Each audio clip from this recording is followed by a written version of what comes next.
What's up? Magandang gabi po dyan sa Pilipinas. Live na naman tayo ngayon. Live na live tayo ngayon.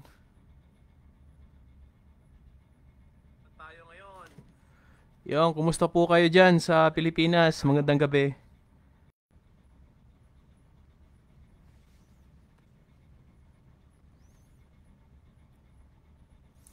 Ang pag-uusapan natin ngayon is about negosyo real talk. Yung farming venture kung paano magsimula. So maganda po yung topic natin ngayon about farming tsaka kung paano magsimula. Kung may tanong po kayo, then sasagutin natin hanggang sa abot ng ating makakaya. So, ganun po yung setup natin. Pag may tanong kayo, then let me know. Then, sasagutin natin. So topic natin is farming venture and how to start. So, sasabihin natin dito yung steps kung bago kayo magsimula sa farming hanggang sa ma-set up nyo yung farm. Kasi nung una, wala ding, hindi ko rin natutunan kung paano mag-set up ng farm eh. Yun ang isang challenges ko before, kaya it took me 10 years. So ganun katagal na mag-set up ng farm, hindi pala ganun kadali. May pera ka talagang masusunog, may pera kang mawawala, may pera kang hindi kumikita, ganun talaga yung farming eh. So, yun, kaya mahalaga na pag-aralan natin. Itong topic na to for this live is pag-uusapan natin yung negosyo regarding sa farming venture, kung paano magsimula ng farm. Kung nanonood kayo, meron tayong topic dyan at kung paano magsimula. Then mag-comment lang kayo. Pag-uusapan natin kung may tanong kayo. I-comment nyo lang sa baba.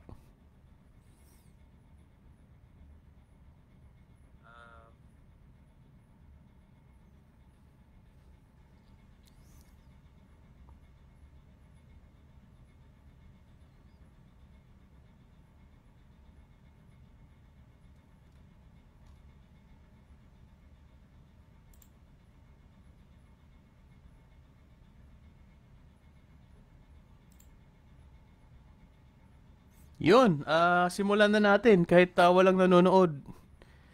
Itong topic na to is napakahalaga pag sa mga taong nature-minded, yung mahilig sa pagpa-farm, yung mahilig sa halaman, mahilig sa hayop, mahilig sa mga trees, mga native trees. Malaking bagay to pag natutunan natin at napag-aaralan natin itong how to start a farm. Unang-una is sa farming venture, ito yung business opportunity na matagal. Matagal mong i-build, matagal kang kumita, but pag kikita ka na is tuloy-tuloy na. Depende na sa'yo kung paano mo i-manage yung farming venture mo. Pero ngayon, pag-uusapan natin kung paano magsimula ng isang farm at pag-aaralan natin. So, unang-una, ano ba yung mga kailangan natin para mas maayos yung pagsisimula natin ng farm? May mga steps tayong susundin. Pag tuloy-tuloy tayong nag-live nito, malalaman natin kung paano tayo magsimula. So, unang-una is, ang gagawin natin is mag-research tayo tsaka magplano. So, napakahalaga yan So, bago kayo mag-set up ng yung farm, planuhin nyo muna tsaka mag-research kung ano ba talaga yung market o yung need sa isang community nyo at sa lugar nyo. Yun po yung napakahalaga. Ang unang gagawin nyo is i-research nyo kung ano yung market nyo. Kung ano yung market nyo sa lugar nyo, alamin nyo yung pangangailangan, either pananim, either livestock, at alamin nyo rin yung potensyal na binibili sa yung lugar at kung gaano kalakas yung kompetisyon. Diyan po yung magdidetermine yung product market fit nyo pag ang product nyo ay binibili ba ng isang komunidad at malakas ba o may maliit na supply at malakas na demand. So magandang produkto po yan. Yan po yung napakahalaga. Sa part ko, marami po akong naging trial and error. So yun yung tuition fee ko. Kasi simula pa noon, wala naman talagang nag-online at magtuturo regarding sa farming. Yun yung napakahirap sa farming venture. Meron mang mga nagtuturo pero mahal din yung bayad nila. Even yung mga consultant sa amin mahal din.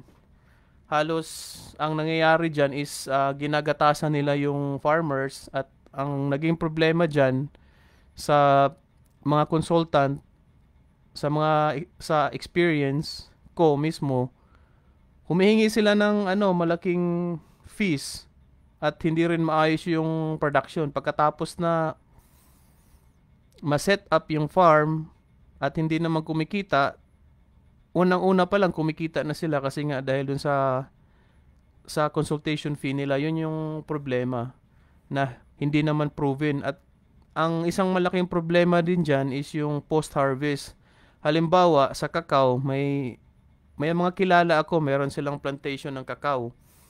Pero ang naging problema, pag time na ng market, halos binabarat sila ng mga companies or mga tindahan pag binibenta na nila. Kaya nga sa farming, importante talaga na mag-value add ka. Pag may plantation ka ng kakao, importante na matuto kang gumawa ng mga tablia, matuto kang gumawa ng chocolates. So i-value add mo yung produce mo na harvest mo. So yan ang malaking challenge sa isang farmer na hindi na pag-uusapan yung pre-harvest at post-harvest. Kaya nga sa simula pa lang pag nag-set up kayo ng farm, napakahalaga yung research regarding sa market. Kung meron kayong market, kung binibili ba sa lugar nyo, yung kompetisyon, at kung ano yung hilig mo. So nabibase din dyan yung hilig mo, either hayop or pananim. So plano sa negosyo, so gumawa kayo ng detalyadong plano sa negosyo na naglalahad ng mga layunin, target sa merkado, pagtataya sa pananalapi at ang plano sa operasyon.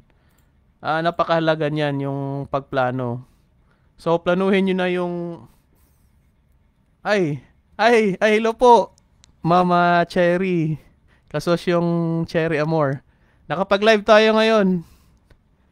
Inspired na naman tayo kaya kasosyong Arvin. Kaya nga magandang masarap tumulong sa bansang Pilipinas kasi yung farming venture talaga napakahirap na field. Napakahirap na kumita diyan pag hindi maayos yung farming kasi wala ngang nagbabanggit tsaka hindi pinag-uusapan yung farming na yan. Karamihan lang is yung mga malalaking farm tulad ng mga chicken farm, mga poultry farm, mga egg farm. So sila lang yung maganda yung study nila kasi may pera silang mag-conduct ng study. So dito pag-uusapan natin kung in the future kung paano yung setup ng farm, paano yung pinakamagandang business at dito natin ma-apply kasi yung Cherry yung mga principle natin sa sa Kasosyo Malupit Group na dahil kay Kasosyong Arvin. So ma-apply natin dito sa farming. Yun yung importante dun, yung mga principle na matutunan natin galing kay Kasosyong Arvin. Kaya Yun, shout out po, Ma'am Cherry Amor, Dandasan. Mag-live na rin po kayo, ma'am.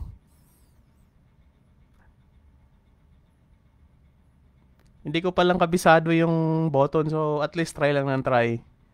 Yun yung importante yan. Sa mga farmers sa Pilipinas na nagbe-venture ng farm, malaking bagay ito na pag-uusapan natin. Pag may tanong, then sasagutin natin. Yun, balik na naman tayo sa topic natin, yung pagpaplano sa negosyo regarding sa farming. So, importante yan. Yung pagpa-farm talaga, years yung gugugulin mo dyan. Years yung hirap, years din yung gastos. Kaya nga napakahalaga na sa operation sa farm, paplanuhin talaga. Yan ang malaking tuition fee ko. So malaki na rin yung tuition fee ko sa pagpa-farm, but at least hindi tayo nag-give up. Marami tayong learning na natutunan. Marami tayong mga experience na for how many years nagagawa natin na still ina-apply natin. Yun yung mahalaga. Hindi tayo nag-quit, hindi tayo sumusuko agad. Yun ang mahalaga. Unang-una pa lang sa Pilipinas, yung lugar natin, hindi tulad sa Middle East, disyerto. Yun, ginagawan nga nila ng paraan eh. So, sa bansang Pilipinas, green na green tayo. Kaya mas malaki yung potential natin, hindi lang nadidevelop sa bansa natin. Kaya andito tayo para pag-uusapan kung anong mas maganda. Kaya yung topic natin ngayon is Negosyo Real Talk, Farming Venture Series to na pag-uusapan natin kung paano magsimula ng farm. So, yan yung una. Mag-research muna kayo sa lugar nyo. Then, planuhin nyo kung ano yung market na meron kayo. At kung gaano kalakas yung competition sa lugar nyo. Halimbawa, sa Magnolia, yung product nila dyan is yung mga broiler. Kaya nga, bago kayo, let's say, mag-set up ng broiler farm, alamin nyo muna sa lugar nyo kung meron ng farm dyan, meron ng nakaset up na isang malaking broiler farm. Kasi unang-una dyan, yung kakilala ko nag-set up ng broiler farm. Ang naging problema is yung market. Kasi pagdating ng harvest, ang isang issue dyan, yung market mo kung bibilhin ba nila sa price mo. Gano'n naman talaga yung challenge sa farming eh. Yung post-harvest, kung may market ka. Kaya mahalaga yung farm to market.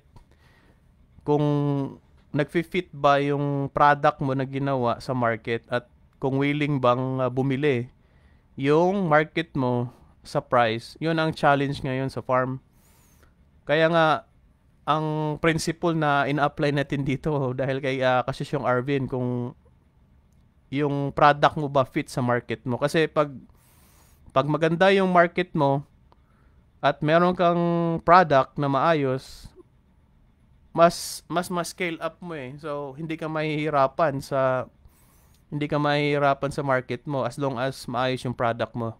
So yun yung mga challenges na hinaharap ng farmer hanggang ngayon, yung pagma-market. At along our series, malalaman natin na hindi lang yan, maraming factor talaga sa pagpa-farm, hindi lang sa pagma-market. Andyan yung mga challenges na iba-iba. Andyan yung weather condition, yung bagyo, ulan, sa mga employees, sa mismong product mo, kung tama ba yung fertilization, kung sa livestock naman, kung walang sakit, kung paano yung intervention mo sa, let's say, yung pag may layer farm ka, ano yung intervention mo. Yun po yung mga challenges, sobrang dami sa farming. So, mahirap din sa farm, maraming challenges. Kaya pag-uusapan natin kung ano yung mas mahalaga. Kaya hanggang ngayon, ang naisip ko, ang isang maganda is yung bamboo eh. Bamboo farming. Kasi sa bamboo farming, passive yung farming na ano yan, once na tinanim mo, lifetime mong pakikinabangan. Sa business ng farming, dalawa pala yan, active din tsaka passive. Sa active, andyan yung halos daily may harvest ka. So depende na lang sa product na meron ka. So active more on yung management mo halos araw-araw. Sa farming, meron ding passive. Ang pagmamanage mo, halos weekly lang pwede yan or monthly. Sa mga monthly na passive venture sa farming, andyan yung timber farming, yung kahoy. It took how many years? 6 years, 7 years bago yung harvest. Isa din yung bamboo dyan. Mga 5 years din yung harvest. Andyan din yung agarwood business o plantation, which is passive, very passive din yan. Yung mga fruit trees, passive business din yan. Ang active business yung layer farm, kasi halos araw-araw may harvest yan eh. So very active yung mga tao nyo, active din yung activity nyo sa farm. So depende po sa inyo, sa farming venture nyo, kung ano yung pipiliin nyo. Yung baka naman is passive. Pero daily yung pagpapakain mo, pero yung harvest mo is yearly. Yun lang yung challenge doon. Kaya nga isang magandang strategy din sa farm, i-combine mo yung short term, yung medium term, tsaka long term. Kaya nga sinasabi nila na integrated farm. Kasi sa integrated farm, andyan yung short term, meron kayong daily, merong weekly or monthly, meron ding every 6 months harvest. So sa 6 months harvest or 4 months, andyan yung yung fattening ng baka. Kasi ang baka pala is 100 days lang nag-harvest ka na. So depende sa setup sa farm mo. Kaya pag may question po kayo, mag-comment po kayo, pag-uusapan natin. So first step pa lang yun pala. So balik tayo sa topic natin. First step lang yun. Ano ba yung first step? Yun yung pagre-research tsaka pagpaplano sa gusto nyong gawin. Kung ang target nyo short term sa pagpa-farm, kung long term or medium term. So yun sinasabi ko na yung mga short term, yung mga vegetables, short term farming venture yan. Yung mga medium term naman, andyan yung mga dragon fruit, isa rin yan. Kasi halos 8 to 12 months namumunga na yung dragon fruit. Then yung long term is mga trees, mga malalaking hayop, mga baka, mga fruit trees, mga timber, bamboo, agarwood. Sa series natin, pag-uusapan natin yan, yung kung anong business yung agarwood, anong business yung bamboo, anong business yung fruit trees, durian, jackfruit, rambutan, lansones, ganun po yan. So, ano ba yung akma sa Pilipinas? Over time, i-research natin yan. So, kaya mahalaga yung pagre-research saka pagpaplano bago po kayo magsimula ng farm. Napakahalaga yan. Yun, tingnan natin. Yun, isa lang nanonood. Hindi ko lang makita dito kung sinong nanonood eh. Hindi ko pa kabisado dito yung... Hindi ko pa isa lang nanonood. Hindi ko pa kabisado kasi yung button dito eh. Pag-aaralan muna natin to, pero habang nandito tayo, ini-enjoy natin yung topic na to kasi mahalaga. Kaya nga sinasabi ko yung bansang Pilipinas is agricultural country. Pero hindi lang natin na-develop, kaya ang nangyari sa Pilipinas is more on export tayo ng mga workforce natin, yung mga tao. Kasi hindi natin na-develop yung mga lugar, yung farming venture natin. Yun yung napakahirap. Kasi hanggang ngayon, ang kalimitan na makikita natin sa social media is more on mga digital products. Yung more on online products. Kaya dito, maiba naman ako. Yung farming venture tayo kasi mas masaya pag nasa farm ka. yung kinakain mong products, mas masarap pag sarili mong produce. Yun ang maganda doon. Ayun, nag-hi pala yung wife ko. Hello Han. Oh, Lana is watching. Hello Nak, nanonood ka pala. Pag mag-farm ka, piliin mo dragon fruit, maganda 'yan. I-push natin 'yan, Nak. Kung parang tingin ko naka-harvest na kayo kanina. Kinain nyo ata yung bunga ng dragon fruit natin. Mag-expand tayo dyan. Maganda yan. Yung dragon fruit na yan. Very passive. Kahit alagaan lang siya every week. Napakaganda. Kaya expand natin yan. Tuloy-tuloy nating alagaan yung dragon fruit natin. Sa ngayon, sa farm, meron tayong 4 na lang ata na variety. Balikan ko lang yung mga name nun, pero maybe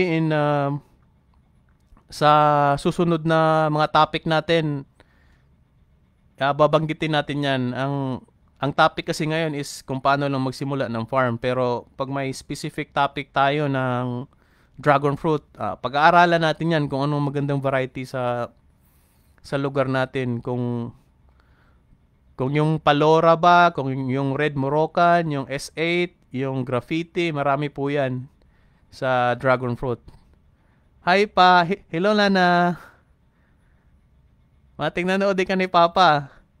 Last Monday naka-harvest mig konti. Okay. Ayos Han. Masarap yan. Basta tuloy-tuloy lang natin yan.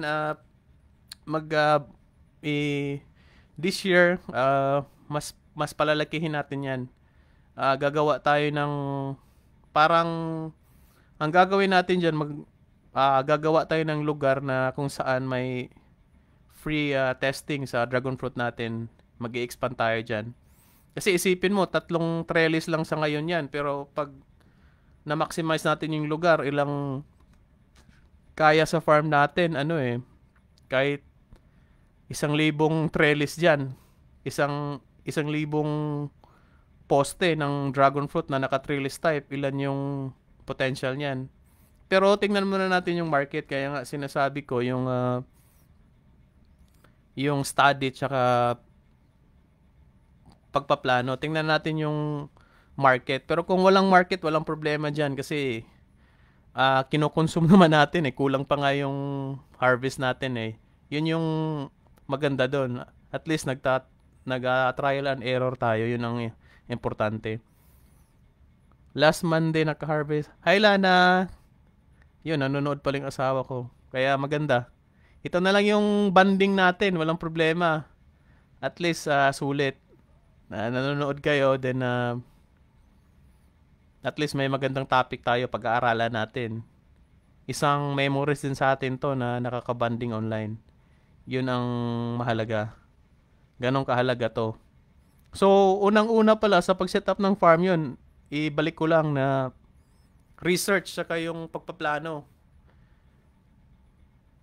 Yun ang mali ko before kasi ako kasi noon is execute lang ako ng execute. Yun ang naging problema ko noon kasi meron akong dragon fruit, meron akong cacao, meron akong mga dwarf coconut, mga fruit trees, langka, rambutan.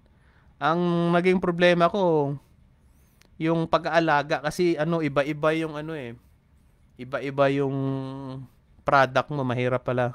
Napakahirap. Merong baka, merong tupa, merong kambing, ganun kahirap kasi iba-iba yung management nun. Kaya nga pag nag-farm kayo, isa lang talaga. Kaya nag-create ako ng vlog dyan yung power of focus na sa dapat isang product lang talaga yung bibigyan nyo muna ng focus.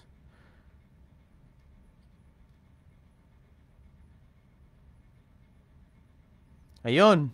So, ang una is, yun nga, pagpaplano at saka research, mahalaga yan pag nag-set up kayo ng farm.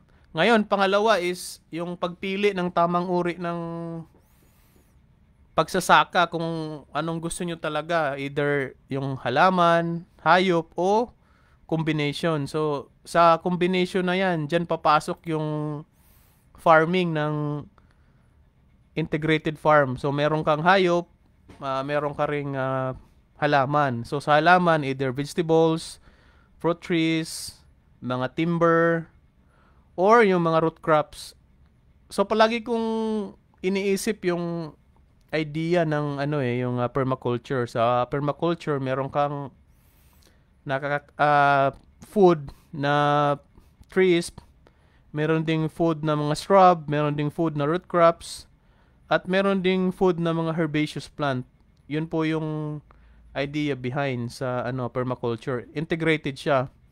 Kaya nga sa farm ko nabuo ko yung isang system ng ng life cycle. So sa life cycle na 'yan ang idea, ang ang principle ko na ginagamit ko sa farm is yung idea na hindi siya nag-i-end o hindi, or I mean tuloy-tuloy pa rin yung tuloy-tuloy pa rin yung cycle ng farming. Kaya sa idea ko, hindi ko lang ma-share dito kasi hindi ko pa nga gumagana yung Zoom ko. Pero sa principle ko, ang mahalaga pala is sa life cycle yung grasses tsaka legumes. So nagsisimula sa grass tsaka legumes. From grass to legumes, yung pagkain na yan, ipapakain mo sa ruminants. So halimbawa ng ruminants, andyan papasok yung yung baka, tupa, kambing, baboy na kumakain din yan ng ng halaman, yung sinasabi nilang Madre de Agua. Maganda ding pampagatas ng yun, baboy. So ang idea is from grass to legumes, then kakainin niya ng hayop, kakainin ng baka, tupa, kambing, rabbit. So ganun kaganda. Kaya nga it's a never ending cycle. Ngayon, ang manure naman ng baka, manure ng kambing, ng tupa, so pinapakain yan sa pinapakain yan sa vermiworms. Meron na ngayong sinasabi nilang African nightcrawler na bulate. Ngayon, ang naging result naman dyan is magiging vermicast yan. Ang process na ginagamit nila dyan is vermicomposting. So, dinidigest ng worms yung manure, yung composted manure. Nabanggit nyo ba, sir, na ang pH ng lupa nakasalalay yung tamang pananim din management? Ay, hello Marvin, Mike. Mamaya, pang pa lang tayo, pangalawa pa lang na step sa pag-i-start ng farm. Ang una is yung pagpaplano tsaka yung pagre-research. Pangatlo na po yan, yung location ng lupa at saka tamang pH. Andito pa lang tayo sa sa number 2, yung pagpili ng tamang uri ng farm business. So, yan, either halaman or hayop or combination. Meron kang halaman tsaka hayop. So, integration. So, integrated farm. So, kung ang pipiliin mo is let's say dragon fruit, so yun, halaman lang. Pero kaya nga nung mga 3 days ago, Marbs, yun, gumawa ako ng video dyan regarding sa power of focus. Napakahalaga. Na experience ko, sumakit yung ulo ko kasi pag meron kang livestock, meron kang halaman, tapos i-combine mo yun, napakahirap. Kaya mahalaga sa farming venture mo, magsimula ka muna sa isang product, then pag may market, ituloy-tuloy mo. Ang mahirap lang sa farming talaga, kaya yung naging problema ko for the last 10 years is yung iba-ibang product, tsaka iba-ibang problema. Yun ang napakahirap. Yun ang tuition fee ko, Marvs. So, yeah, number 2 pa tayo. Yun, mag-decide kayo kung anong gusto nyo, halaman ba or hayop or combination. Pag combination ka, medyo mahirap kasi nga dalawang klaseng business yan. Either yung paghahalaman or paghahayupan. Yun ang point doon na gusto mong malaman sa farming venture mo. Nag-start ako din ng nung layer farm. Ang problema lang sa layer farm, yung feeds, napakamahal. Hindi mo kontrolado yung price ng ng per kilo or per sack ng isang layer feeds. Yun ang napakahirap doon. Kasi minsan tumataas sila ng 100, 200, 300. Hindi man lang wala man lang paki yung yung mga dealer ng mga feeds. So mahirap din sa layer farm. Ganun din sa broiler farm. Ang problema naman diyan yung market. Pag meron kang let's say 1,000 heads ng broiler at hindi mo na set up yung market, kaya sa farming mag-start ka talaga sa maliit, then i-build mo yung market mo, then i-build mo rin yung supply mo o yung product na yon. Ganon kahirap sa farming. Kaya ngayon, Marbs, nag-focus ako muna sa dragon fruit. Medyo bawasan ko muna lahat ng hayop ko, then focus ako sa dragon fruit kasi mas sobrang passive ng ng dragon fruit. Kahit once a week lang mabisita sa farm, walang problema. At namumunga siya. So depende na lang sa strategy kung paano yung management mo. So yan, pangalawa, napakahalaga yan, yung pipiliin nyo either halaman or hayop. Yon, dito na papasok yung lupa. Yung location tsaka quality ng lupa. Nag-comment yung dating firefighter rin dito sa Kuwait. Si Marvin Mike. Shout out dyan. Brother, regards dyan sa family. Alam ko may farm kayo. Galingan lang natin. Trabahong malupit. Yun ang pinopromote natin dito, mga negosyante sa after abroad, then pinopromote natin na magkaroon ng mga business. Sa business na yan, maraming pagpipilian. Broiler farm, mag-set up ka. So magsimula ka muna sa maliit. Meron akong kakilala na gustong mag-set up ng halos 20 million na broiler farm. Ang problema lang kasi dyan is yung market. Kaya nga napakahalaga yung market na yan, tsaka sa kontrata. Kasi karamihan ang contract sa broiler farm na 30 days, ang may hawak dyan sa contract na yan yung mga malalaking kumpanya na kung anong gusto na. Pag nagsabi sila na stop na yung kontrata nyo, mahirap yun kasi may building ka na nagkakahalaga ng 12 to 15 million. Ganun kahirap. Lalo na pag may problema. Ang sa broiler na yan, parang nirerentahan yung building mo eh. Ang naging problema lang is pag nagsabi silang stop operation, yun ang problema. At nangangapital ka na ng 12 to 15 million, napakahirap nun.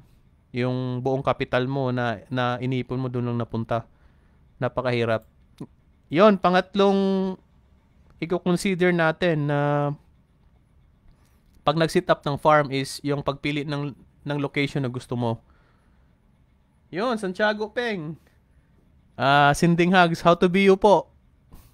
Nag-comment yung kaibigan natin dyan. Mababanggit natin, wala pa rin yung kasiyahan sa farming, walang makakatalo dyan. Kasi after ng pag-abroad natin, yun, uwi din tayo sa Pilipinas. Kaya, yun, mas maganda mag-relax sa farm. Ganon kaganda pag may lupa. Kahit, yun, pag uwi natin sa Pilipinas, yan na yung gagawin natin habang andito tayo. Pwede nating pag-aralan tsaka pag-usapan yan. Kasi mayroong opportunity. Kasi isipin natin, ang Pilipinas, halos 115 million na ata tayo na population eh. So, dumadami yung tao, yung food production, halos lumiliit na yung portion ng food production. So wala tayong kakainin. Kahit marami tayong pera, pero wala tayong food production, mahirap yun. Gutom aabutin natin. Kaya ang nangyari sa Pilipinas is more on export, which is napakahirap. Umaasa tayo sa production ng ibang bansa, ng Thailand, ng Japan, ng Indonesia. So mahirap yan. Kaya habang nandito tayo, pinopromote natin yung food production natin. Pinopromote din natin dito yung tree planting, yung farming venture. Marami yan. Sa farming venture, hindi lang naman halaman tsaka hayop. merong kasama dyan sa research ko yung mga machineries. Pwede ka ring mag-business ng iba't ibang klaseng equipment, mga traktor, kasama yan sa farming. Yun, nag-comment. Santiago Peng, pwede bang magsabay ang pag-gym at pagsaka? Pwede. Pwede yan, brother. Marvin Mike, pwede yan. Kayang-kaya ni Peng yan. Hindi na nag-comment si Peng. One minute lang, Marvin, si Peng hindi na nag-comment. Shout out dyan sa brother natin, si Peng, tsaka si Marbs. Dyan, regards sa pamilya niyo dyan. Yun, sa sa farming venture na yan, hindi lang halaman, tsaka hayop, pwede din dyan papasok kayo sa business ng machineries para mas automation yung farming natin. Pwede kayong pumasok sa pagbebenta ng traktor, pagbebenta ng mga farm equipments. Isang magandang business din yan. At hindi lang yan, pwede rin pala sa sa mga seeds. Yung mga buto ng iba't ibang klaseng halaman. Isang malaking market din yan. Seedlings, pwede din yan. Yung nursery production. Isang opportunity din yan. Marami ding umaasenso dyan sa venture ng nursery. So, marami yan. Marami yung farming venture na yan. Yung iba naman, online, nagbibusiness din sila. Yung nagbibenta sila ng course, ng libro. So, isang magandang industry din yan na along the way pag-aaralan natin, i-research natin yan. Kung ano yung mga ibang opportunities sa farming venture. Ayun. Yun, balik tayo sa number 3. Andyan yung pagpili ng location ng lupa. So, pumili ng lugar na may tamang uri ng lupa, pagkakaroon ng tubig at klima para sa iyong sakahan. Sa lupa na yan, medyo nung nangyari sa akin dyan is yung tubig. Napakamahal sa lugar namin pag nag-set up kayo ng tubig, yun, gumastos ako sa tubig lang ng halos 100,000. Kasi yung tubig niyan galing sa baba. Ayun, nag-comment yung brother natin. Benta ng feeds at fertilizer sa liblib. Yun, tama yun, Marbs, tama yan. Magandang, isang din yan, farming venture. Meron kang dealer ka ng isang feeds tsaka fertilizer.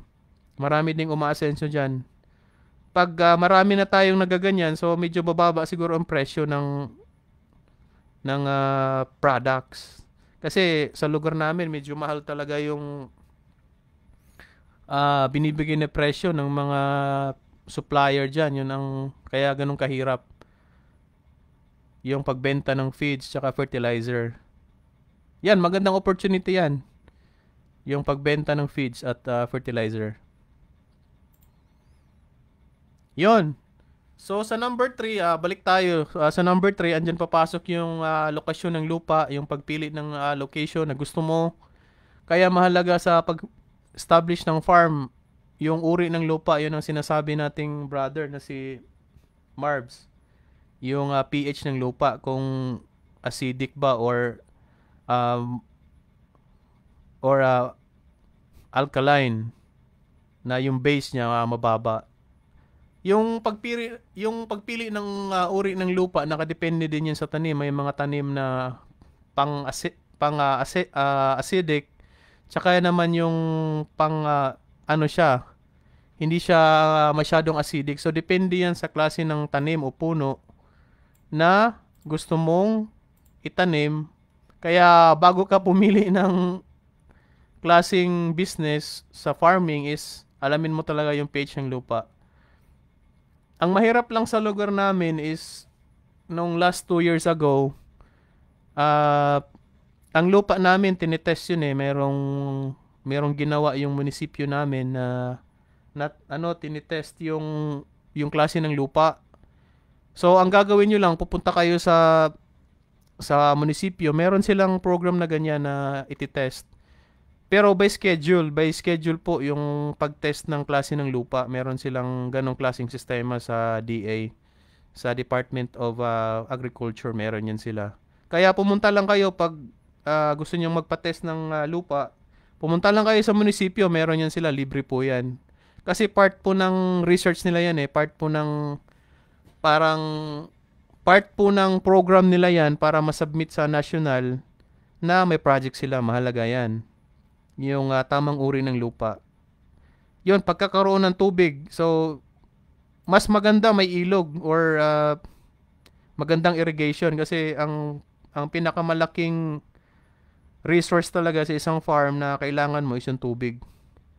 Kaya pag may lupa na maraming tubig, isang magandang yaman yan kasi lahat ng tanim halos 60% ang kailangan dyan is yung tubig Kaya sa farm ko, gumastos talaga na ako ng medyo malaki, 100,000 para lang ma-set up yung tubig ko. So, magpapatuso ka ng lupa, then ang gastos ko ata, oy, may comment. Oo daw, buhatin ang 2 sako ng palay papunta sa bayuhan. What's up, Jan Peng? What's up? Yan, nanonood pala yung classmate ko. Oy, Annalisa, kumusta dyan? Naka-live tayo ngayon. Yon, baka may comment ka. Mag-comment ka, Annalisa. Nood pala yung classmate natin. Ano yan? Math major. Sa Southern Leyte State University. Kumusta ka, Les? Mag-comment ka, Les. Ito na lang yung pagkakaabalahan natin. Makakatulong tayo sa bansang Pilipinas. Ayun, nawala si sana ba 'yan? Annalisa Elizondo. Kumusta ka diyan? Kumusta kayo? Nice kasosyo, go go go. Ay, kasosyong Emerson, Ricam Mara, kumusta po kayo diyan, sir? Na pa-live tayo ngayon. Part ng series natin 'to na makatulong sa ating bansa kasi sa sektor ng agrikultura, hindi masyadong pinag-uusapan dito. Pag-uusapan natin kung anong magandang opportunity tsaka yung mga challenges. Mga challenge na kinakaharap natin sa Pilipinas. Kasi karamihan, tulad ko, Sir Emerson, nag-abroad tayo. Kaya naiwan natin yung mga malalaking opportunity pala. Hindi natin nakikita sa ating bansa. Meron palang opportunity, maraming opportunity. Kaya, yun, regards sir. Emerson, dyan sa pamilya mo dyan. Ingat po kayo dyan, sir. At least, nanonood kayo, kasosyo. Marvin Mike, gusto ko cardio, yung bayo, ng bayo lang. Sa Tiago Ping. Ayun. Yun, balik tayo sa topic natin. So, tapos na tayo sa pagpili ng location ng lupa. Tsaka yung climate pala, mahalaga yan. Sa lugar namin, palaging may bagyo. Kaya, yung mga short term na hindi matitibay sa klima, tsaka sa bagyo, sa ulan, hindi ko pinipili yun na klase ng venture. Kaya nga nakapag-decide ako na baka kasi siya, matibay sa sakit. Hindi siya madaling magkasakit. Hindi siya tulad ng ibang klaseng hayop na madaling mamatay. Sa klima naman, sa lugar namin, pag isang habagat lang, tulad ng mais, na yun, nadadamage yung pagtatanim mo ng mais. So, ganun kahirap. Ayos lang kasosyo, galing mo na, salute. Salamat kasosyo, kayo din, ingat po. Lang to, kasosyong Emerson, practice lang to, sir. Pang natin ba, pag nasa Pinas na tayo, alam na natin yung kung paano gawin. Tsaka, kasi naniniwala ako, kasosyong Emerson, na pag palagi natin itong ginagawa, meron tayong dito, mastery. Yun, ganun yung pag-iisip natin sa pag-online. Pag na-master mo yung isang bagay, palagi mong pinag-uusapan, mas maging bihasa ka. At ang maganda pa sa atin is ginagawa nating negosyo, nagiging experience natin. Yung mga pinag-uusapan natin dito is ginagawa din natin to sa farm. Kung paano mag-set up ng farm. Kaya yung mga sinasabi natin dito is may katuturan tayo. Kasi mismong actual na experience natin to eh. So, yung pagpa-farm. Kaya isang malaking tuition fee sa akin to. Malaki yung naging lugi ko rin noon. At least ngayon, dahil sa prinsipyo ni kasi yung Arvin, mas marami akong na-learn then yung yung principle ni kasi yung Arvin, yung power of focus doon ako mas na-inspire na mahalaga pala yung power of focus sa isang business. Kung mayroon kang ipupush o ipupush through na business. Kaya still yun, excited ako kada day off natin, nagla-live tayo. At ito yung topic na sa bansang Pilipinas, ito yung hindi pinag-uusapan yung farming venture. Ang karamihan halos umaalis na sa Pilipinas kasi nga napakahirap ng buhay. Pero kung mapapansin natin yung Thailand, yung Malaysia, iba't ibang klaseng lugar, ang karamihan na mayayaman na bansa na yung mayaman dahil din sa farming eh. So uh, pag-aaralan natin yan kung bakit sila ganun, kung ano yung mga strategy nila. Alamin natin yan dito sa series na to. Ito yung pangalawang live natin kasosyong Emerson. Pag-uusapan natin. Yun, regards pala sa classmate ko dyan. Ay, hello. Hello, Roselyn. Balaba. Classmate ko ng yan, nung college life. Napalaban tayo ngayon ng live. Kumusta ka dyan? Kumusta yung pamilya mo? Magandang gabi dyan sa Pilipinas. Miss Roselyn Balaba, mag-ano ka naman? Mag-like. Kumusta dyan? Si Parman Farmer, kumusta po kayo, sir? Magandang gabi dyan sa Pilipinas. Kung may tanong po kayo, hanggat sa abot ng aking makakaya, sasagutin natin yan. Ganon ka ganon ka interactive yung live natin. Pinupush natin dito yung gaano kahalaga yung agriculture sa Pilipinas. Ito yung topic na iniiwasan. Even sa mga projects, wala masyadong program. Ang nangyari is yung bago magkumpanya, ang pinopromote farming kasi tutulong daw, pero pag naupo na, yun ang problema. So kaya dito pag-uusapan natin 'yan.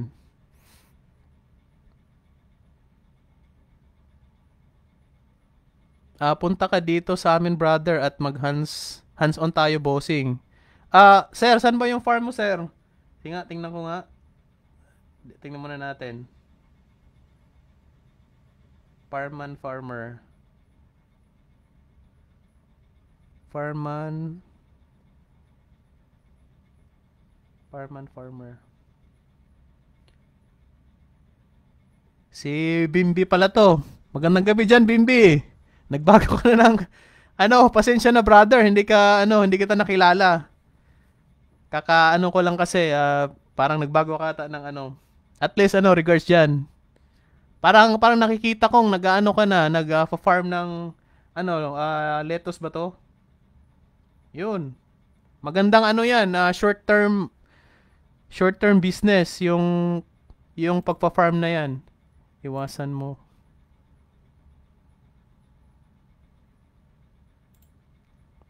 Okay. Ay, Bimbi, kumusta ka dyan, brother? Punta ka dito sa amin, brother, at mag-hands-on tayo, bossing. Ayun. Meron tayong hands-on dyan. Ang farming ko lang ngayon is more on passive.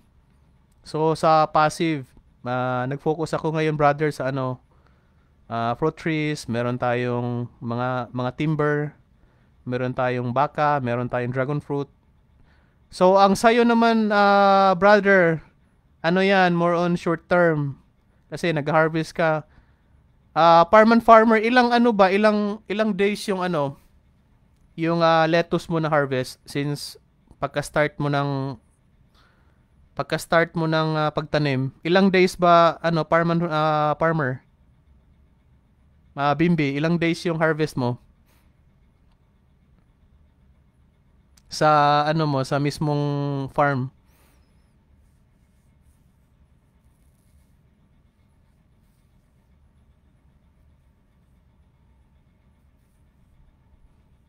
Bimbi, Bims, ilang days yung harvest mo ng lettuce? Ilang days ba yung lettuce? Lettuce farm. Farm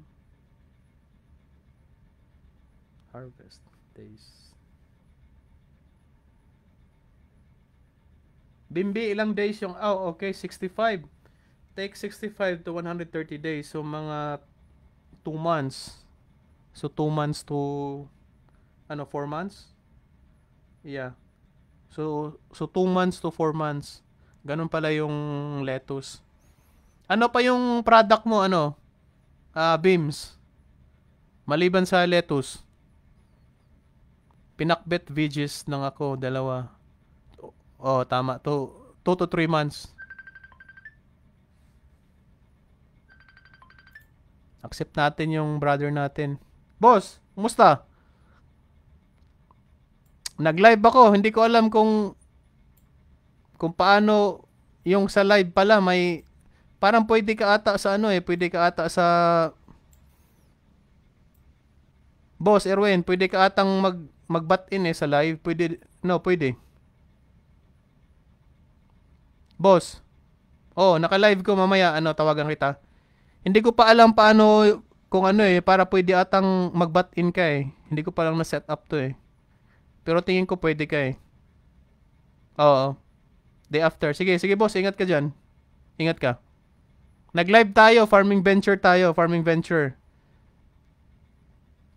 Okay, ingat.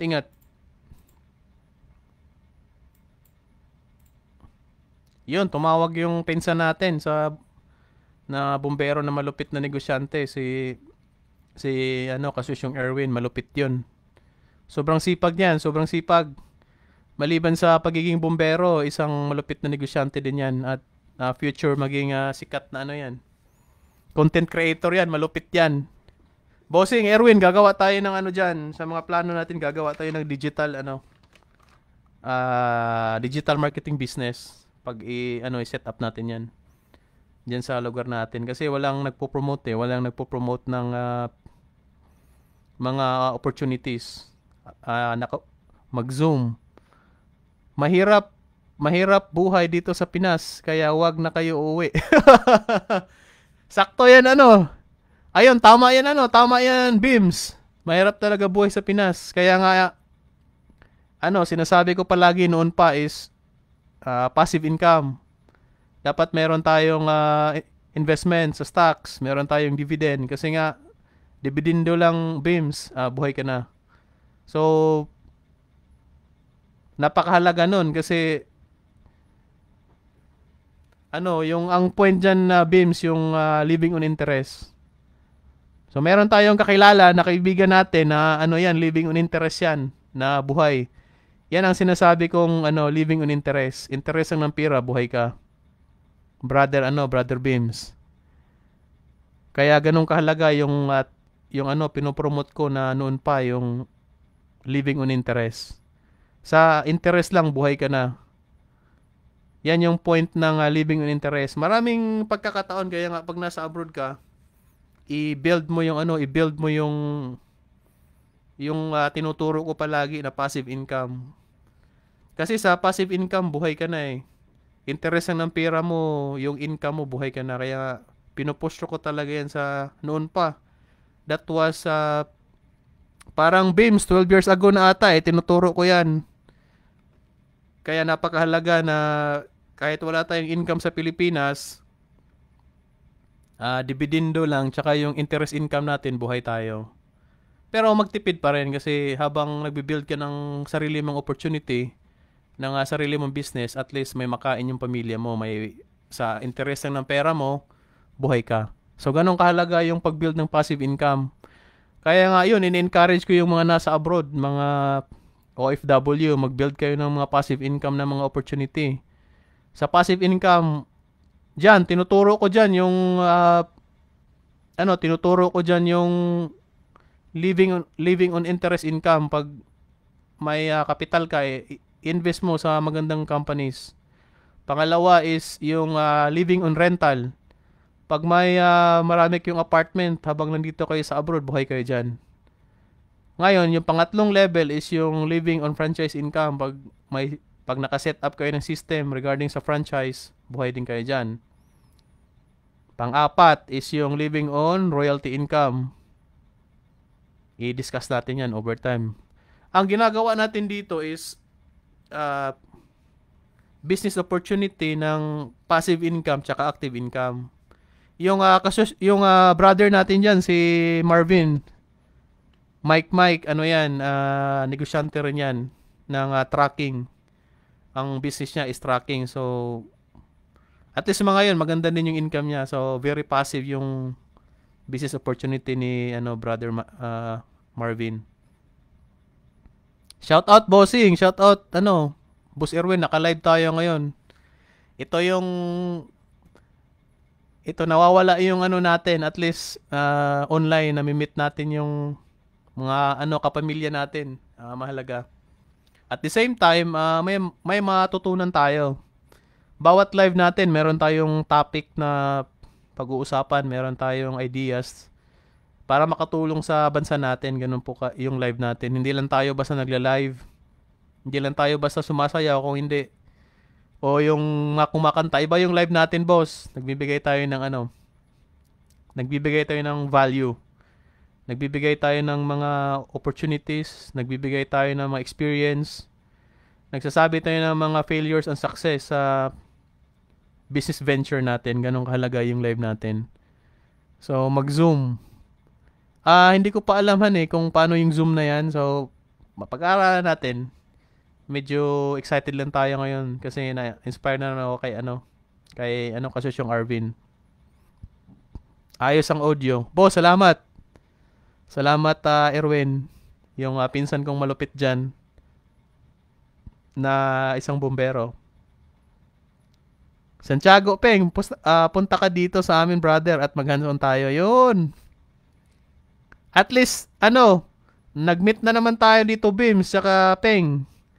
Pinapakumusta ka ni Mama. Ang lupit pa-shoutout din Arin Idol. Boss Peng, kumusta dyan? Parang buhay na tayo sa Pinas Parang in-apply mo na yung living with interest. Pwede na tayo umuwi. Kayang-kaya na yan. Yan yung mga tinuturo natin before nung nagsisimula pa lang tayo yung living in interest. At least ini-enjoy mo na. Ganun kasarap yung idea ng yung turo ko before na yung rule of 72 ng principle ng living on interest. Ma-enjoy mo talaga kahit wala na tayo dito sa abroad, buhay tayo. Ganun kaganda. Ganun kaganda yung idea ng living on interest. Interest lang ng pera mo, buhay ka na. Kahit pahiga-higa ka na lang, mayroon kang income, ganun kahalaga yung idea ng living on interest.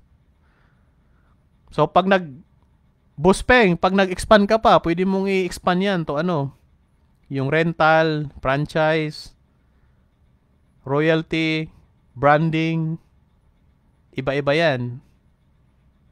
So wag tayong huminto sa Peng, sa living on interest, marami pang opportunity yan.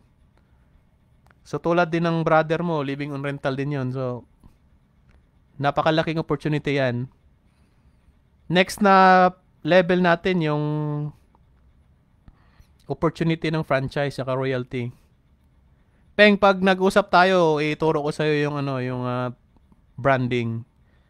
Either sa personal branding mo at business branding. Nagbebenta ka ba ngayon, Peng, ng yung kennel dog natin? Ano bang breed meron tayo ngayon, Peng? Pa-type mo sa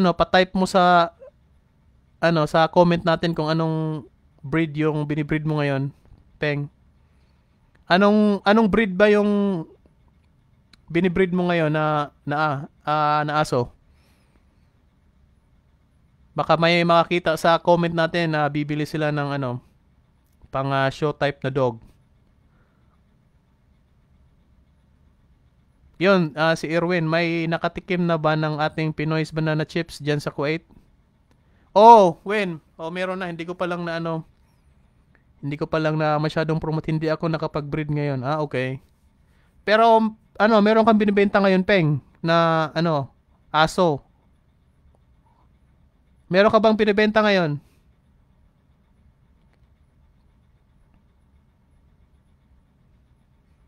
Anong breed yung sa'yo, Peng? Yung American Bully ba yon? Magandang ano din yan, Peng. Magandang business venture din yan. Kasi ang market mo diyan, okay, wala sa ngayon. Ang market mo diyan is yung niche mo na mga may pera, mga celebrity, mga mayayaman. Kahit magkano yung price ng aso mo, bibilhin nila yan. Kaya nga, merong opportunity diyan. Basta galingan lang natin. Over time, pag-aralan natin yan, yung mga pagninegosyo at saka opportunity.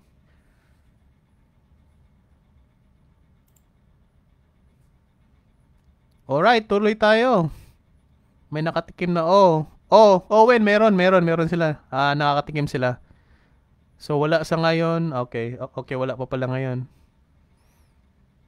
Ano bang setup mo dyan sa asong ping, ba't hindi kayo naka-breed ngayon? Every 6 months kayang mag-produce niyan, di ba? Every 6 months. Yung sa aso na yan.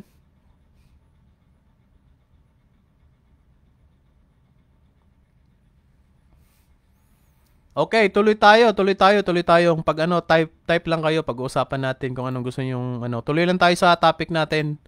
Balik tayo sa paghahanda ng lupa. Kaya nga importante pag may farming venture kayo, yung paghahanda ng lupa, tiyakin na ang lupa ay maayos at naihanda ng tamang kagamitan.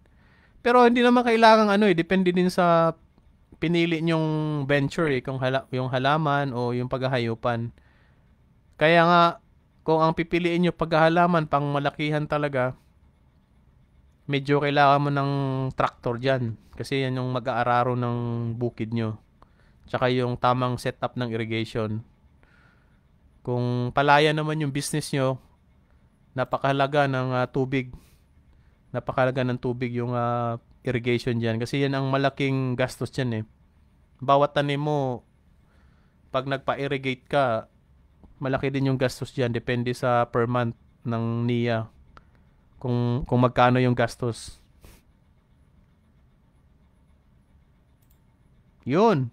So, sa pangatlo, yung location at lupa na tackle na natin yan. Yung tamang pagpili ng location ng lupa at paghahanda ng lupa. Kaya mahalaga yan.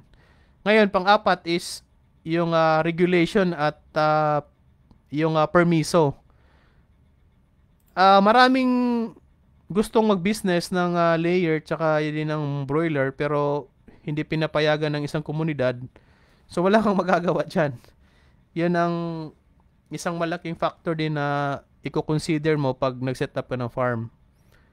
Lalo na sa paghahayop kasi ang factor dyan yung environmental effects tsaka yung amoy. Yun po yung kino-consider doon. Pag ang pinili nyo yung paghahayupan, may mga permit po yan na kailangan mong i-consider.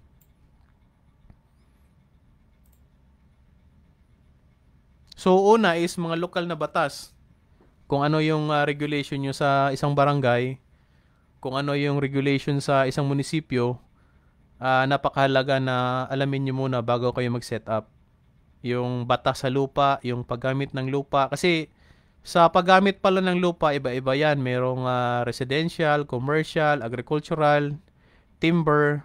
Yung timber pala, yan? Sa gobyerno pala yung timberland. Sila yung nagmamayari. Kaya mag-ingat po kayo, mga kababayan, pag bibili kayo ng lupa na ang nakapangalan is timber.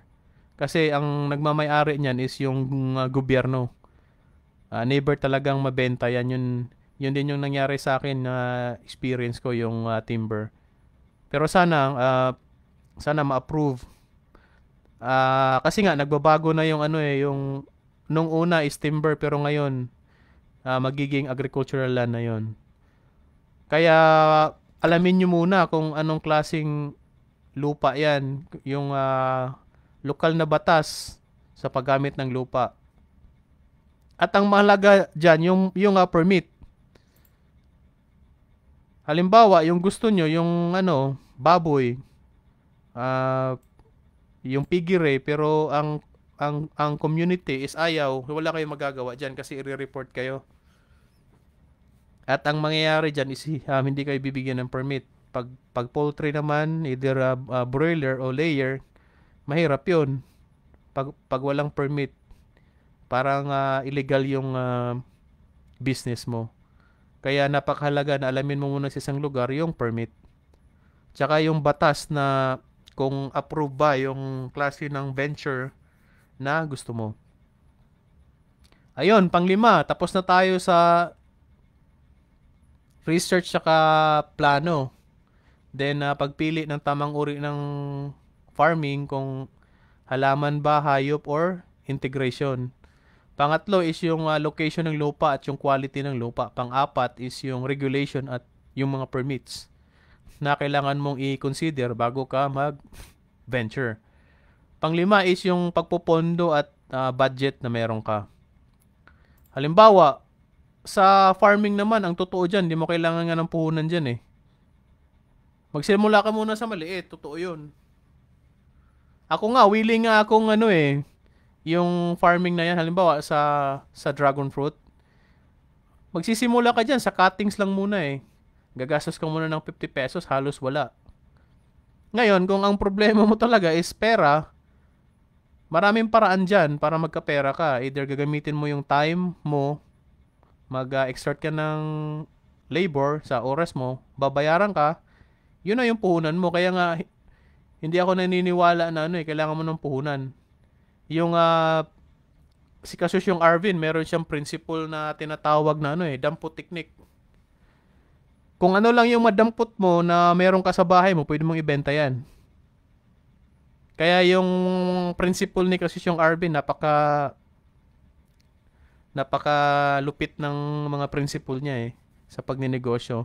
Totoo yun. Hindi mo kailangan ng malaking halaga para magsimula ng isang business. So, ganun din sa farming. Sa farming, yung nga, sinasabi ko, hindi mo kailangan ng kapital. Ang gawin mo muna kung isang nakikita ko dyan sa farming na yan is maraming lupa sa probinsya natin na hindi na farm. Ang isang strategy lang, pag nasa Pinas ako, kakausapin ko yung may-ari na ako magmamanage, ako magtatanim, ako lahat. Ganon. Then, in return, magtanim ka ng saging, magtanim ka ng mga root crops, magtanim ka ng mga short-term na halaman na pwede kang mag-harvest. Kasi, halimbawa, ang saging, magtanim ka lang, after 1 year, tuloy-tuloy na yan eh. So, ang kailangan mo lang, hindi yung pera, ang kailangan mo is yung sipag. Kaya nga sa farming, o kahit anong business, hindi mo kailangan ng pera. So, ang gagawin mo lang, gamitin mo yung oras mo, para makapag-create ka ng service o product or produce para kainin mo or ibenta mo. Saging, mga ubi, kamote, even yung luya, magtanim ka, bumili ka ng 5 piso, 10 piso, hinihini mong i-build. Ganun po yun. Kaya ang paniniwala ko, yung sa mentor natin na si Kasusyong Arvin, kaya mo nga magsimula doon sa core gift mo sa kung anong meron ka ngayon. Hindi mo kailangan talaga ng pera. Kung let's say, ang hilig mo is yung pagtatanim, hindi mo kailangan ng pera dyan. Pumunta ka lang, kahit wala kang lupa, pwede kang magtanim na hindi mo lupa. Kakausapin mo lang yung may-ari na magtanim ka. Isang halimbawa dyan, yung lolo ko, wala kaming lupa noon. Kaya hanggang ngayon, pangarap ko talaga yung lupa. Kaya, yun, nung nagka-opportunity, bumili ako ng ektarya-ektaryang lupa. Kasi yung lolo ko nga noon, walang lupa. Pero, may harvest kami. May harvest kami ng saging, may harvest kami ng kamote, may harvest kami ng yung mga root crops, even mani. Pero yung lolo ko, walang lupa noon. Ang ginagawa lang ng lolo ko noon, magpaalam dun sa may-ari na magtanim siya. In return, nagbibigay siya ng 20 to 30% of the harvest.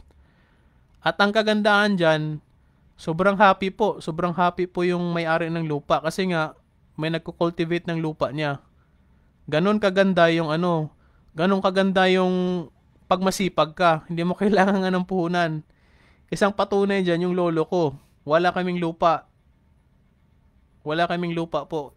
Yun ang nakikita ko at every month ata may harvest kami ng saging.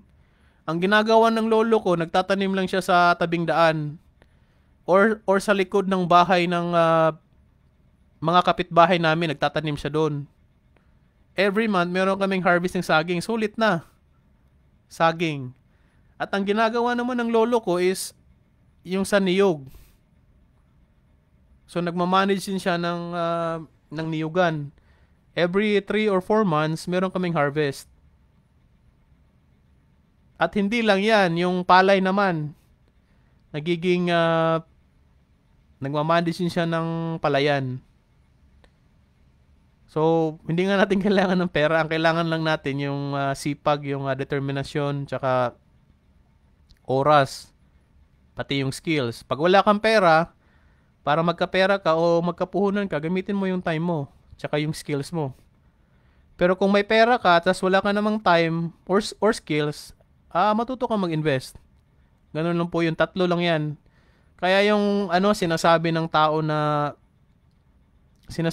na kailangan ng puhunan, mali po yun. Hindi natin kailangan ng puhunan pag nagsisimula.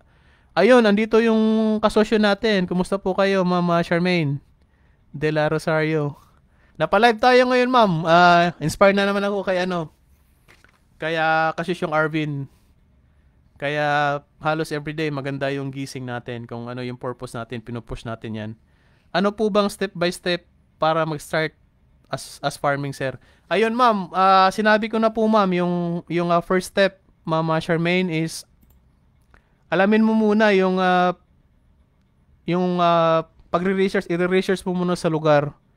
Yung lugar mo kung merong product o yung potential kung ano yung binibili ng tao.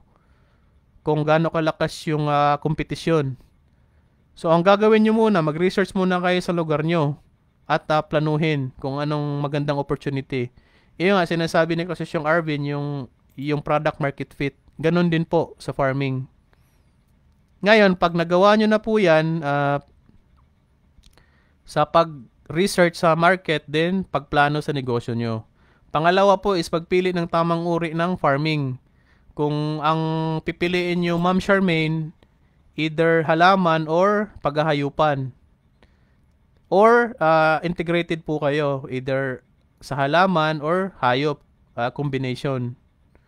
So, depende po yan sa, ma'am, sa gusto nyo.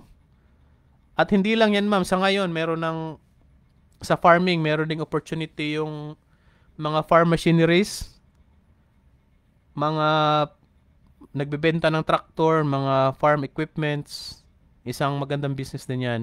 Kasi for automation na nga ngayon yung farming. At hindi lang yan, meron din tayong pag-supplier ka ng feeds saka fertilizer.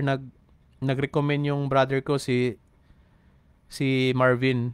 Pwede yung pagtitinda ng feeds saka yung fertilizer. Ibang option naman dyan is yung mga seeds, mga farm inputs. Marami po yung farm inputs, ma'am. Yung buto, mga iba't ibang klaseng farm products, pwede po kayo magbenta. Yun, after nyan, so sa pagpili ng uri ng farming, at ang pangatlo po, ma'am, is yung location tsaka yung quality ng lupa. Dapat alamin nyo po, free po yan sa munisipyo kung ipapatest nyo po yung quality ng lupa nyo. Ganun po kahalaga. So, titingnan nyo rin po yan. Titingnan nyo rin po yung quality ng lupa, yung kung may tubig, tsaka yung anong klaseng klima. Mahalaga yan. Kung ang tinanim mo is mag-survive sa weather na meron ka. At yung paghahanda ng lupa, kung halimbawa, kung pang malaking operation yung gusto mo, pero kung nagsisimula ka pa lang, i-fit nyo muna yung product nyo po sa market kung anong meron kayo. Malalaman nyo yan pag let's say, nagtanim ka ng Mama Charmaine, pag nagtanim ka ng luya, malakas pala yung luya, so i-scale up mo. Or itatry mo munang magtanim ka ng dragon fruit, tulad ko, nagtanim ako ng dragon fruit, so hinahinay mo ring i-build yung market mo. Ganun po yun. So kahit anong business naman talaga, nagsisimula yan sa maliit. Or nga, sinasabi ni Kasusyong Arvin, kahit walang puhunan, kaya mo magsimula. Ang gamitin mo lang is yung skills mo or yung time. Pag walang pera. Ayun. Tapos na tayo sa pang-apat pala ma'am is yung regulation tsaka permit. Mahalaga po yan sa farm. At ang panglima is yung funding tsaka budgeting. Pag meron na kayo yung apat na step na yan is yung funding na kung para ma-establish yung farm nyo tsaka yung pagbabudget. Kung how many years kayong magsusurvive sa farm, napakahalaga yan. Kaya nga ang patok ngayon, karamihan is yung integrated farming tsaka yung permaculture. Kasi ang inputs sa permaculture tsaka integrated farm is masyadong mababa. At yung bago ngayon na natutunan ko for these past few years yung Jadam farming. Yung mga input sila, gumagamit lang sila ng nasa paligid nila. Mga molasses, yung interaction yan between microorganisms, mga growth hormone ng mga tanim, mga legumes, mulching, yung slope planting strategy. So marami po yan, depende po sa inyo. At least nasagot ko ba ma'am yung tanong nyo, yung ano po ba yung step by step para mag-start sa farm?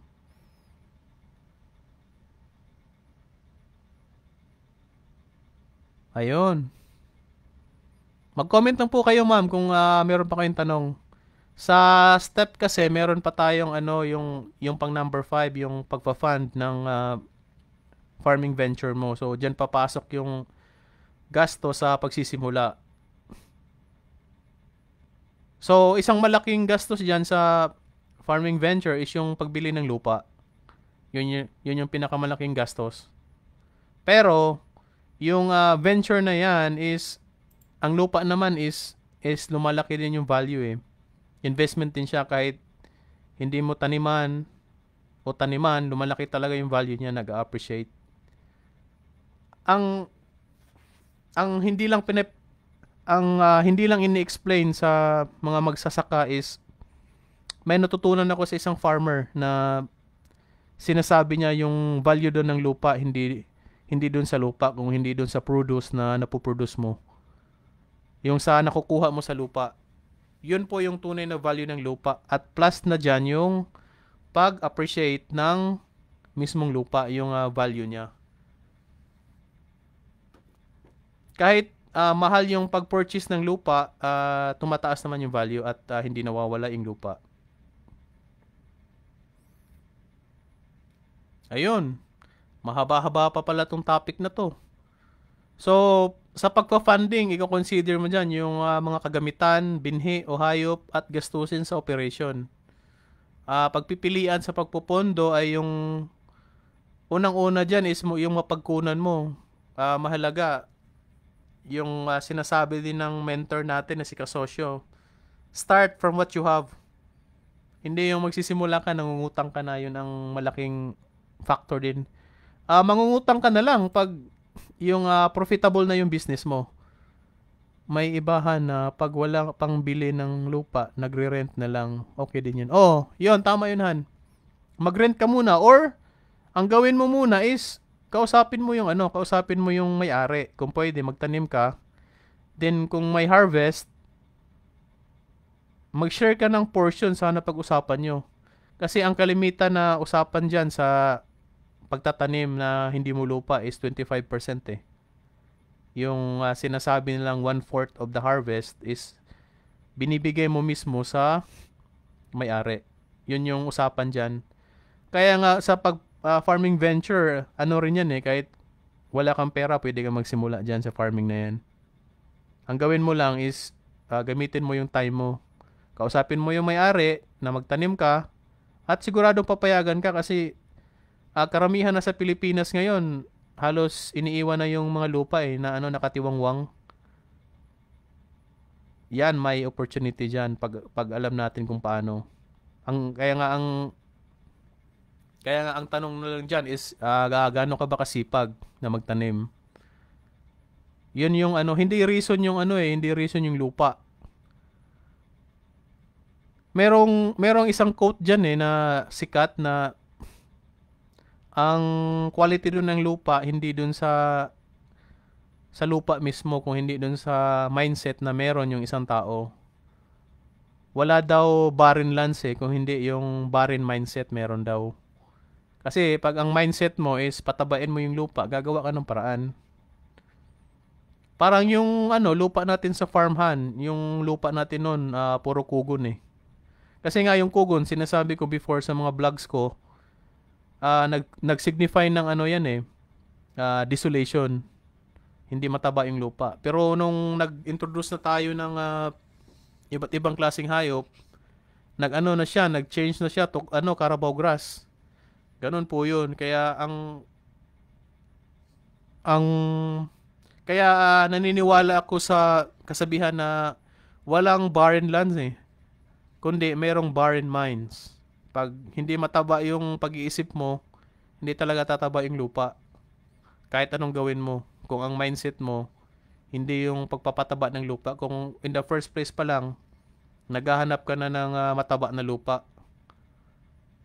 which is maganda nga eh yung idea na yan pag alam mo, mura mong mabibili yung lupa kasi barren nga eh.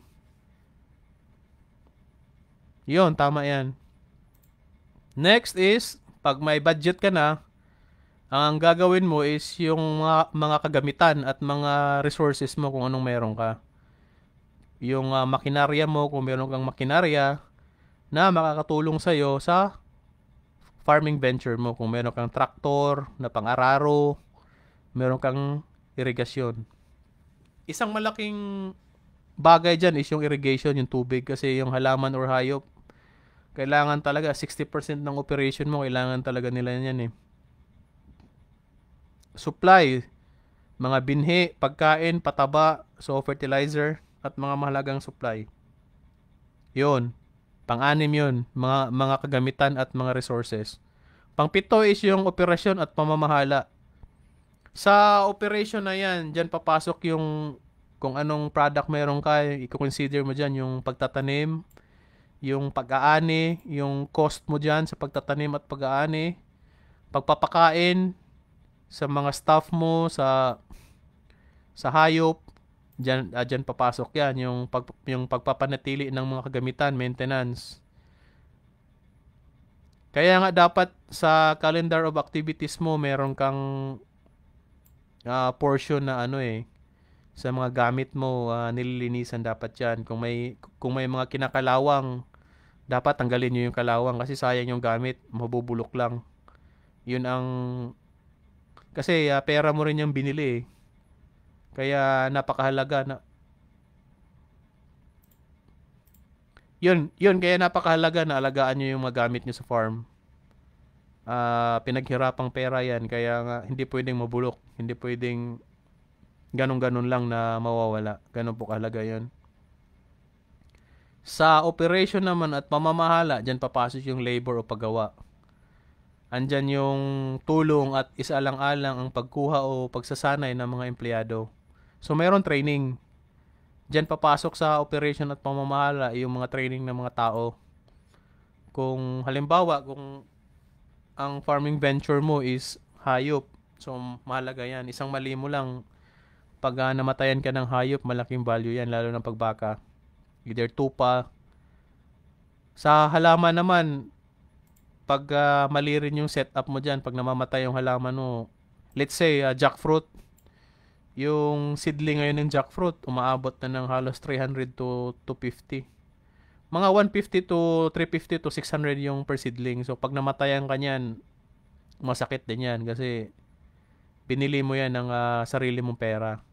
Ganun po yun. Kaya importante yung training sa mga tao. At ang mismong may-ari, may alam talaga kung gusto mong mag-venture. Kahit anong business naman trial and error method yan. Ganun talaga. May risk. Kung gusto mo ng opportunity, may risk. Ngayon, pangwalo is marketing at pagbebenta. Excited ako dito kasi kasi yung Arvin, sinasabi niya yung difference ng marketing tsaka sales. Tama yun. So, sa branding, dapat yung tatak at strategy mo sa marketing, yun, meron kang branding sa product. Sa amin naman, sa Dragon Fruit, gagawa tayo ng branding nito. Bigyan natin to ng focus yung branding na to. Malaking factor yan. So, sa sales, andyan yung distribution. Sa farming naman talaga, product produce, so more on distribution. Pero ngayon, yung farm nyo, pwede nyo gawing school. Parang school type na nagtitrain kayo ng mga empleyado. Tapos pinapadala nyo sa New Zealand kung ang farm nyo is dairy farm. Pag maraming nangangailangan ng dairy sa Japan tsaka sa New Zealand, nag-hire sila ng mga dairy farmer. Pag ang farm mo is ganun, pwede mong gawing school yan. Sa pag-scale up naman ng business ng farm, andyan yung distribution, tsaka yung school. At andyan din yung tourism. Papasok dyan. Yan yung pag-scale up ng farm. Kung marami kang produce, distribution ka. Kung ang gusto mo is mag-produce ng mga estudyante, school ka. Kung gusto mo naman ng mga tourist, so tourism. So, 3 opportunity yung magagawa mo sa farm na pag-scale up. Distribution. Pwede nga rin, pang-4.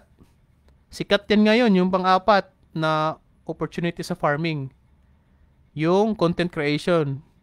Mag-create ka ng mga digital products, content para sa farm mo. Maraming gustong mong manood niyan sa farm. Even ako, yung day off ko, nanonood lang ako ng farm pag day off ako. Habang nagmamanage sa sarili kong farm. Kasi nga, yung mga tao sa ibang bansa, gusto nilang makita yung Pilipinas, yung lugar ng Pilipinas. So, pag ang market mo is more on content creation ka, mga topic about farming, mga activities, merong merong opportunity, merong maraming nanonood. Kung gusto nyong makita yan, sa next topic natin, panonoorin natin yung mga sikat na vlogger na kumikita sa content creation sa farming. Marami yan sila. Ang sikat dyan, shout out, yung agribusiness, sila ni yung mga farm, sila ni Thessalonica Farm. Marami yan sila. Yung mga subscriber nila halos umaabot na ng millions. Isang malaking opportunity rin yan.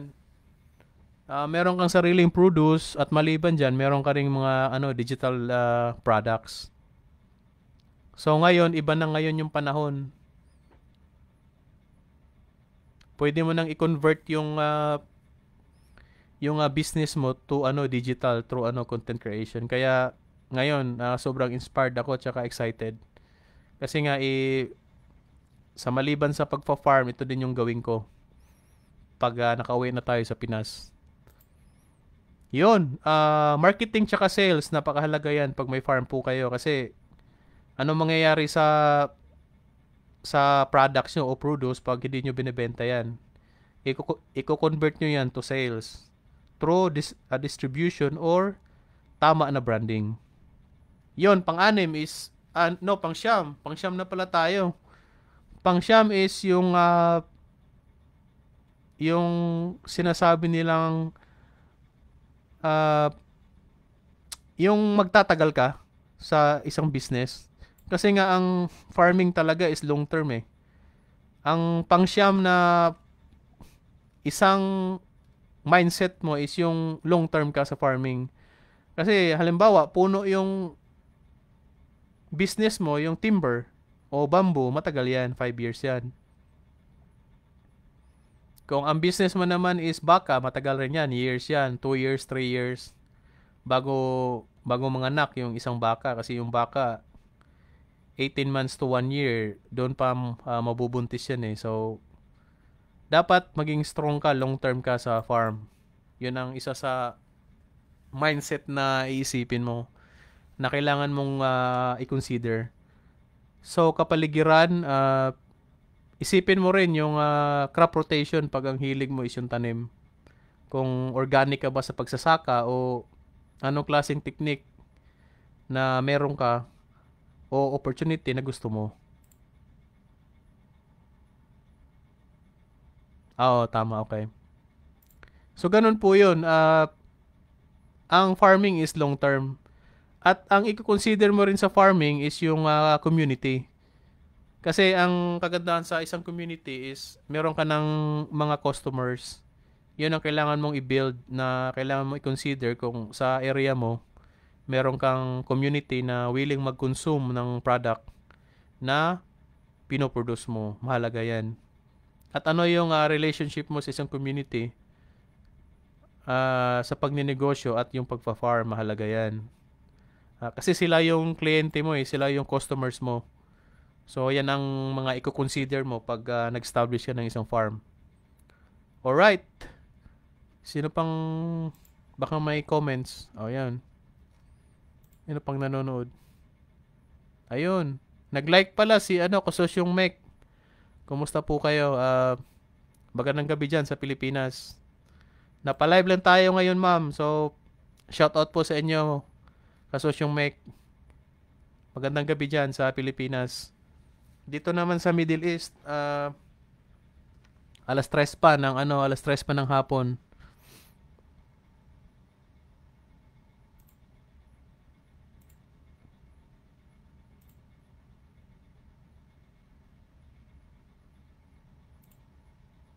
Yun. Balik tayo sa ah, panghuling gagawin mo para makapag-start ka ng farm na kailangan mo i-consider is yung pagsubaybay at pagsusuri. So, sa pagsubaybay at pagsusuri, always nating suriin ang mga sakahan. Napakahalaga yan, yung monitoring pag meron na kayong farm. Yung kalusugan at yung pananalapi, yung mismong tanim at yung hayop na meron kayo. Pag-aangkop, kasama dyan yung mga strategy nyo sa operation, yung strategy nyo sa pagmamarket ng mga products nyo, kung ano talaga yung target market nyo. Halimbawa, yung pipiliin nyo is, let's say, jackfruit. Alamin nyo muna kung ang community nyo is mahilig kumain sa jackfruit. Yun ang i-consider nyong farming venture kung gusto nyo. Meron ba kayong mga tanong na ayon sa comments? Baka may tanong kayo, din sagutin natin.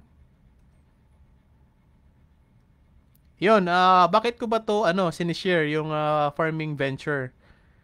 Sa buong social media ata, walang nagpo-promote nito eh. Kaya nga, parang ginawa ko na siyang misyon kahit yung oras ko nagagamit sa pagre-research o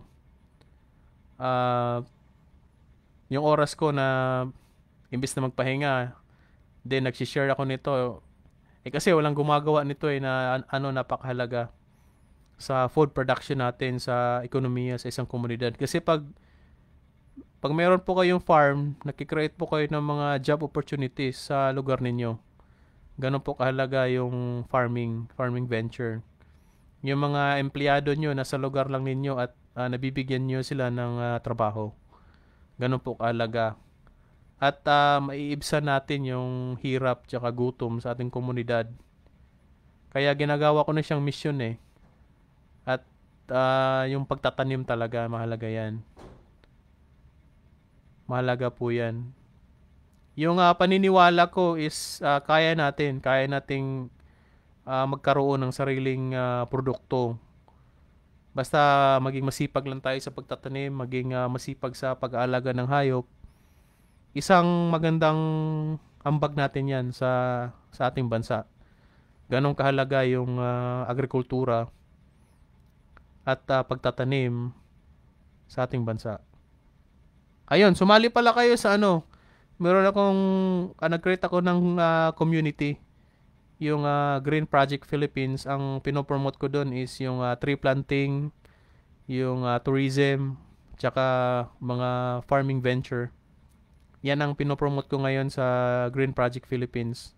Active ako dyan kasi ako mismo nagtatanim ako eh. Meron akong mga puno, meron rin akong hayop, meron akong iba't ibang klaseng hayop. Kaya yung mga sinasabi ko dito is ginagawa ko. Yung sinasabi ko dito is may mga experience tayo na makakatulong at makaka-inspire sa ating mga kabataan na willing mag-venture sa farming. Meron din palang opportunity diyan. Kaya ngayon yung pamilya ko, yun, kumakain sila ng dragon fruit ngayon. Ah, yun, sana ma-enjoy nyo yung produce natin. Ganong kahalaga. Kaya pag may lupa kayo, gamitin natin yan. Merong mga opportunities dyan. Sa next mga episode series natin, pag-uusapan natin yung iba't ibang klaseng venture. Kasi ngayon, sinasabi ko lang yung kung paano mag-set up ng farm, kung paano yung mga consideration natin, tsaka yung mga principle na kailangan natin gawin pag nag-establish kayo ng farm. So, ito muna ng topic yung inuna ko. Pero kung next time, kung may mag-suggest, kasi may nag-suggest na akong classmate sa akin na poultry daw. Next series siguro tingnan natin pag i-message ko siya kung pag-aaralan natin yung poultry farming at kung gaano kahirap. Mahirap talaga yung poultry farming. Kasi nga yung kalaban mo diyan malalaking kumpanya. Yung post-harvest nakokontrol nila kasi kaya nilang magbaba ng presyo. Ang manok kaya nilang bilhin ng 80 to 90 pesos sa isang farmer. Ibebenta naman nila depende sa market. Ganun po 'yun. Kaya 'yun, yung belief ko dito is kaya nating mag-produce ng sarili nating pagkain pag alam natin kung paano at hindi lang tayo matakot kung yung pagpa-farm na 'yan, kaya naman natin 'yan. Nung unang panahon talaga pinopromote yung sektor ng agrikultura pero ngayon nagbago na yung direction ng agriculture. Ang ang focus ngayon is lahat nag-abroad, gusto mag-abroad. So halos lumalabas sa bansa natin kasi nga hindi natin na-value yung agrikultura.